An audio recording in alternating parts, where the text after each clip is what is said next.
Good evening. These are notes solving literal equations. So to solve a literal equation, which is just an equation that just has a lot of variables and typically not a lot of numbers, what you're going to want to do is use the same steps that you do with algebraic equations. You just have to deal with letters. So just remember that inverse operations can always cancel out whatever's happening to the variable you're solving for. So let's look at this first example. So we have an equation ax plus b equals c, and it tells us to solve for x. So the first thing we're going to do is we're going to go ahead and take away b, because addition of b is weaker than the multiplication, so you want to undo the weaker operation first. So we're going to subtract b from both sides. Notice that you can't combine c and b, so it just remains c minus b. So now we have ax equals c minus b. Well, then we want the x by itself, and the a is multiplying it. To undo multiplication, we're going to divide. So we divide by a on the left, we're going to divide by a on the right. So then our final step is that x is equal to c minus b all over a. And the steps are right here as well. All right, step number 2. So it wants me to solve for h. I've got 1/2 times b times h. So what we're going to do is we can move b by dividing by b. So we're going to divide by b on both sides. So now I have a over b equals 1/2 times h. To get rid of a fraction, we can multiply by its reciprocal. So we're going to multiply both sides by 2 over 1 and by 2 over 1, and that will negate this 1/2 with the h. So then you're left with 2a over b equals h. Okay, and this is the formula actually for a triangle: half your base times your height. All right, if you go on the inside, so here they're giving like an application problem. They're talking about Brandon knows his truck route from Illinois to Tennessee is 430 miles long. He knows the distance is rate times time. So distance equals rate times time using variables d equals r times t. How long will his route take if he averages a speed of 50 miles per hour? Start by first solving the formula for time. So we want to get t by itself. So if I look here, it looks like the t is being multiplied by r. So we're going to divide by r. So divide by r, divide by r. R divided by r will cancel. And then we are left with time is equal to distance divided by your rate. And then they want us to substitute in the numbers given. So our distance was 430 miles. We're going an average speed of 50 miles an hour. So it's going to take Brandon about 8.6 hours to get to his destination. Okay. Another application problem. Shoe sizes and foot lengths are related by the formula S equals 3F minus 24. S is the shoe size, so that's right there. F represents the length of the foot and in inches, and then we're going to solve for F.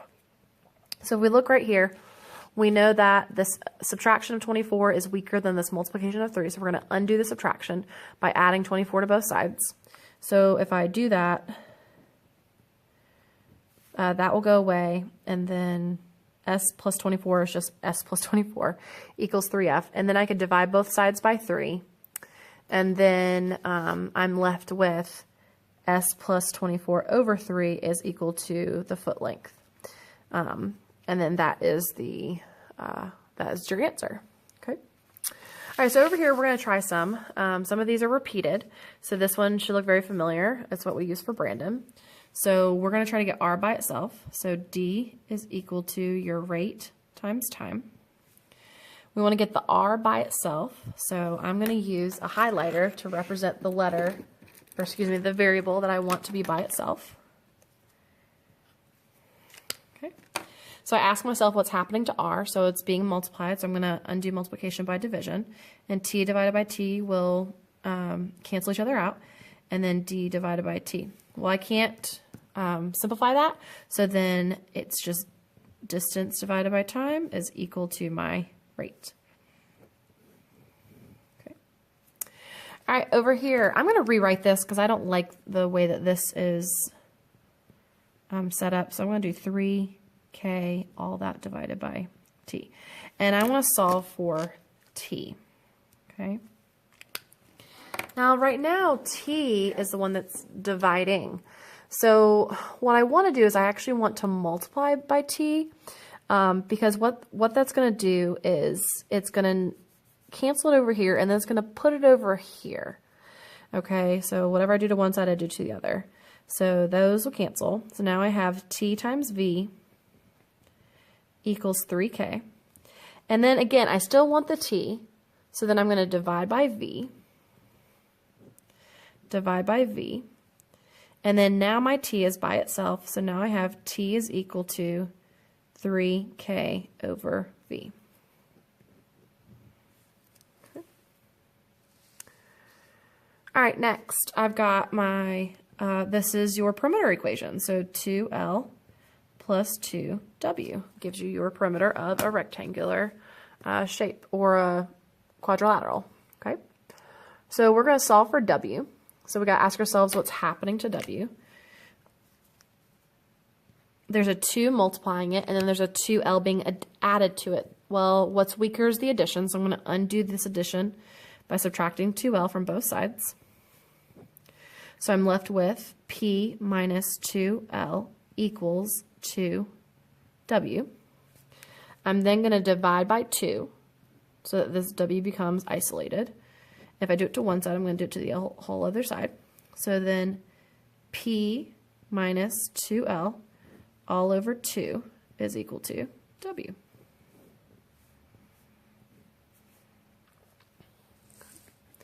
All right, my next equation, R equals 3A plus 5C. So I'm trying to get this A by itself, so I've got to ask myself what's happening to it. There's a multiplication of 3 and there's an addition of 5C. What's weaker? The addition, so let's subtract the 5C from both sides.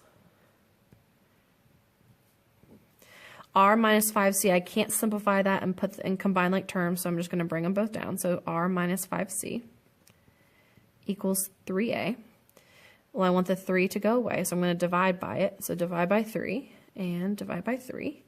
So R minus 5C all over 3 is equal to A.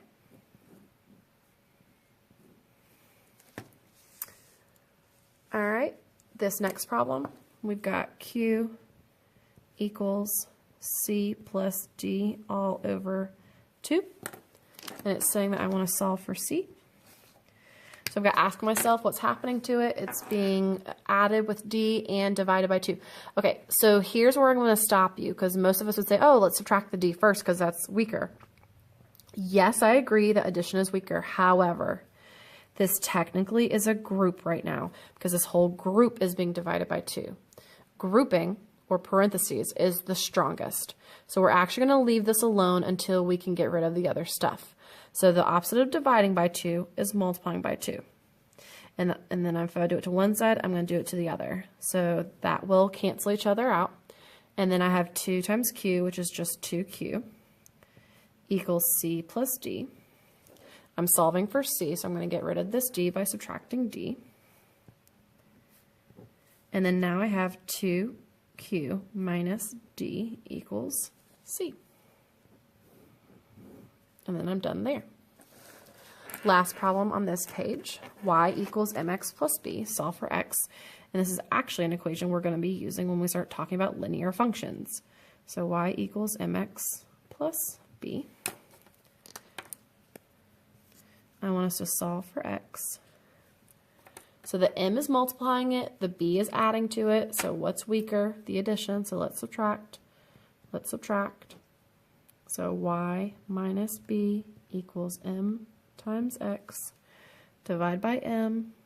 Divide by m. So y minus b over m equals x. Okay, and that's it for this page of notes. I'm going to move on to the next page, which was the TOC 14.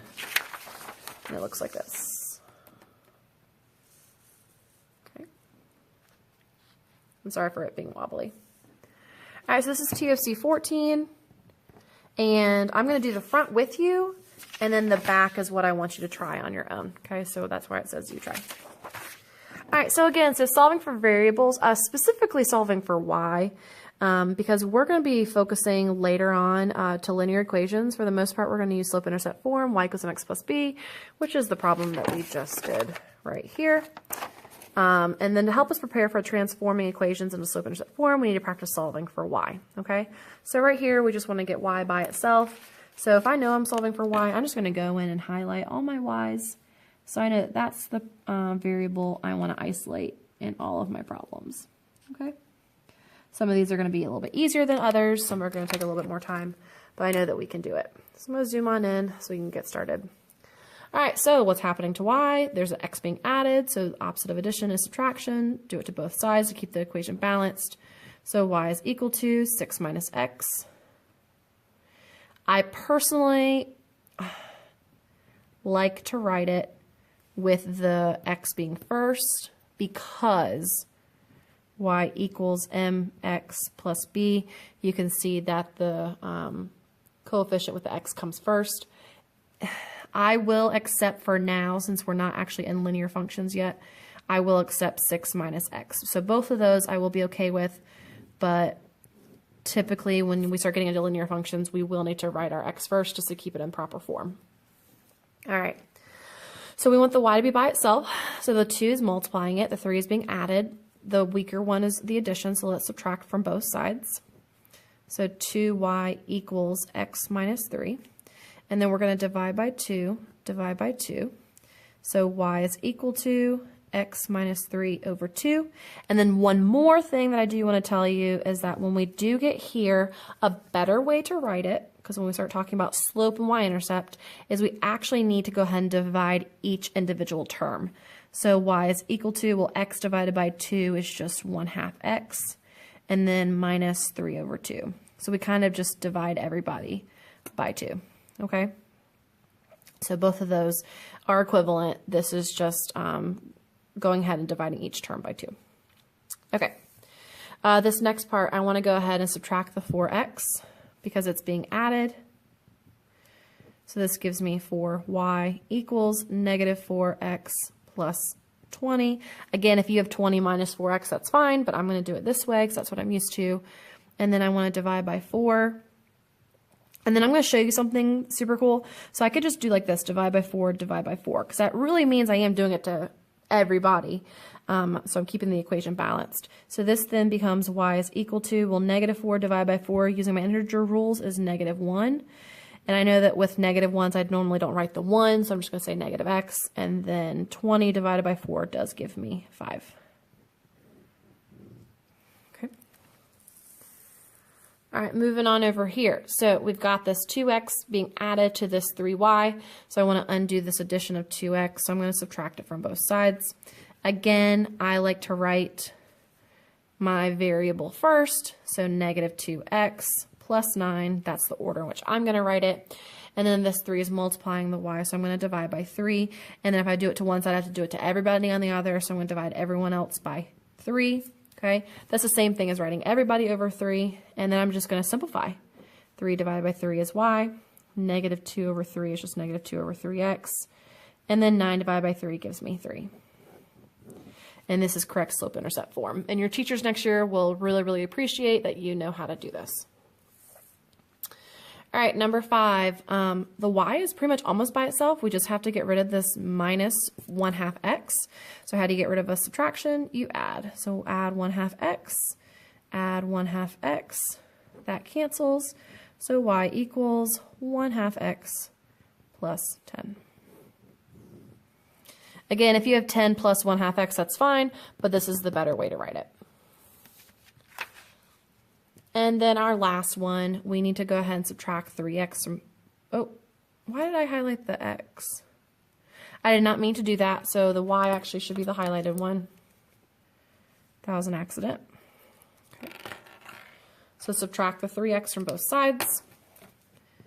Subtract 3x from both sides, and y equals, I'm going to bring down the negative 3x plus 5, and my y is already isolated, so I know that I'm finished.